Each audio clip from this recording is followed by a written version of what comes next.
sot me mirëmëngjes për Greta Togani, mirë se erdhe më vajzë. Mirëmëngjes për dhe nga mirëmëngjes gjithë shqiptarëve kudo ku po na ndjekin në Kafe Sheto, një tjetër ditë spektakolare po na pret, apo jo? Nuk e di, do të jetë fenomenale. Sot kemi vendosur miq të dashur të bëjmë një ndryshim të vockël kursi. Sot nuk do të qëndrojmë tek temat e mëdha politike, sot duam të merremi në fakt me ca histori konkrete qytetarësh, me ca zhvillime të vërteta. Kemi vendosur pak të dëgjojmë qytetarët në këtë mëngjes, sepse në fund fare gjithë këto politika, gjithë këto ligje, gjithë këto nisma, gjithë këto ndryshime tregu, duhet shohim se si implementohen dhe se si reflektojnë në përditshmërinë e qytetarëve. Absolutisht, po. Ndaj, kemi vendosur sot, edhe sa i takon temës, flasim pak për zgjedhjet e Tiranës. Bukur shumë. Edhe pse ato janë shtyrë dhe janë më afër këto 5 bashkitë e tjera, sidoqoftë duam të diskutojmë me ju miq të dashur çfarë po ndodh me zgjedhjet në Tiranë, si po shkon fushata,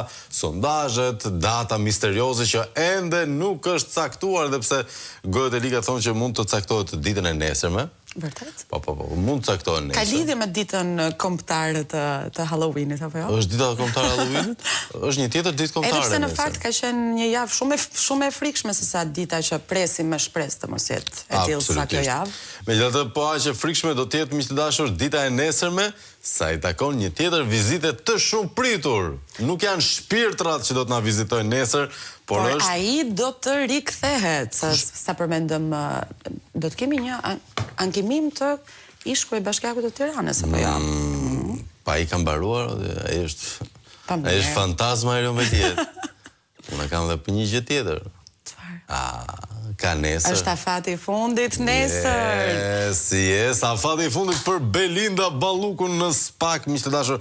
Nesër do të shohim se kush ka luajtur vërtet fiet për hetimin më në fund të Belinda Ballukut. A ka qenë Edi Rama vetë, a kanë qenë entitete të tjera, dikush ka vendosur se mjaft është mjaft dhe tani është momenti të përballet me pasojat eksponentët një nga një të mazhratës. Nuk e dim, do e diskutojmë nesër këtë. Sot jemi kurioz për zgjedhjet në Tiranë, miq të dashur, ne tregoni pak qëndrimin tonë nëpërmjet telefonatave, por edhe opinioneve në mesazhe në WhatsApp në numrin 069 27 22 27 2 është numri i telefonit. I mirpresim telefonatat, mesazhet tuaja për të diskutuar.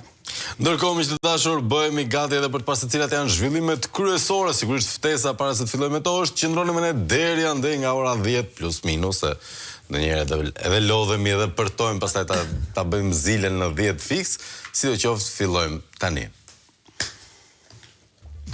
Lideri i opozitës Sali Berisha deklaroi ditën e djeshme se reforma në drejtësi e George Soros dhe Edi Ramës ka dështuar plotësisht duke futur në kolaps të gjithë sistemin. Kryedemokrati përshëndeti qëndrimet e drejtuesve të institucioneve që konfirmuan dështimin, ndërsa theksoi se korrupsioni pas reformës është pesfishuar. Ndalur te SPAK si institucioni kryesor i kësaj reforme, Berisha e cilësoi prokurorinë e posaçme si më të korruptuar në historisë së drejtësisë shqiptare. Berisha e krahasoi punën e SPAK me shifrat e task force-s së dikurshme të antikorrupsionit që prodhoi rezultate shumë herë më të mëdha.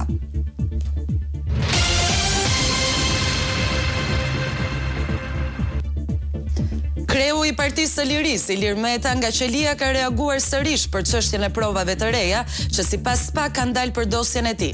Meta në reagimin e tij evidentoi se prova amerikane kundër Metës, që pretendon SPAK, është si tigrat nga Bangladeshi që solli Kimetja, që nuk prodhojnë energji për shqiptarët. Meta theksoi se në mes GSIS dhe LSI ka pasur një kontratë shumë të detajuar dhe se vija e kuqe e theksuar në këtë kontratë ishte respektimi i ligjit antikorrupsion në SBA për të mos pranuar asnjë pagesë të parregullt.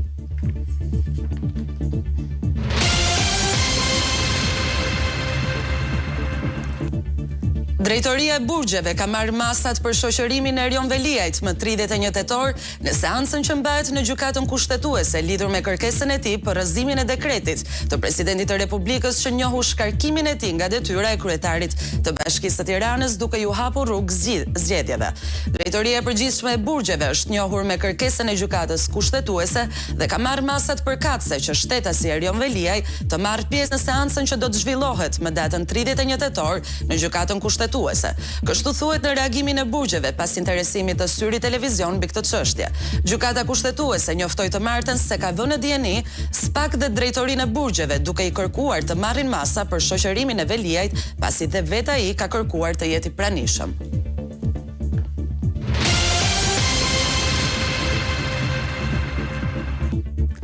Eurodeputetët e pranishëm në takimin e Komitetit Parlamentar të Stabilizimit e Asociimit Shqipëri Bashkim Evropian ngritën alarmin për situatën aktuale të shtetit ligjor në Shqipëri, për ecurinë e reformës në drejtësi, mungesën e demokracisë dhe nivelin e lartë të korrupsionit. Eurodeputeti rumun Kristian Terhesh shprehu shqetësimin për implementimin e reformës në drejtësi, duke thënë se pavarësisht çfarë shkruhet në letër, vrasja e gjyqtarit Astrid Kalaja në sallën e gjyqit është një alarm i fortë që duhet të zgjojë të gjitha palët.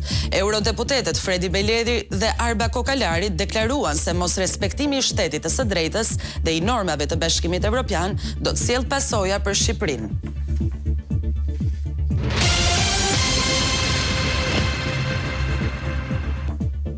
Ish kryeprokurori i Vlorës, Aurel Zarka, kërkoi pafajësi në apelin e posaçëm gjatë seancës gjyqësore që u zhvillua ditën e mërkurë. Mbrojtësi i tij ligjor Julian Mërtiri mbajti të njëjtin qëndrim, duke thënë se Zarka nuk ka qenë përdorues i aplikacionit SkyX se punonte në Vlorë dhe nuk mund të ndikonte në një proces që në fakt zhvillohej në Tiranë. Përfshirja e tij në këtë çështje ishte artificiale, sipas Mërtirit, pasi të gjitha bisedat janë bërë nga të tjerët dhe nuk kishte përse ai të përfshihej në këtë marrëdhënie. Zarka ka ankimuar vendimin e nga gjykata e posaçme shkallës së parë antikorrupsion, që e dënoi me 4 vite burg për korrupsion dhe ndikim të paligjshëm në çështjen Toyota Yaris. Dënim që u reduktua në 2 vite e 8 muaj për shkak të gjykimit të shkurtuar. Apeli i posaçëm dëgjoi pretendimet e mbrojtjes së Zarkës dhe u tërhoq për të shpallur vendimin më datën 12 nëntor.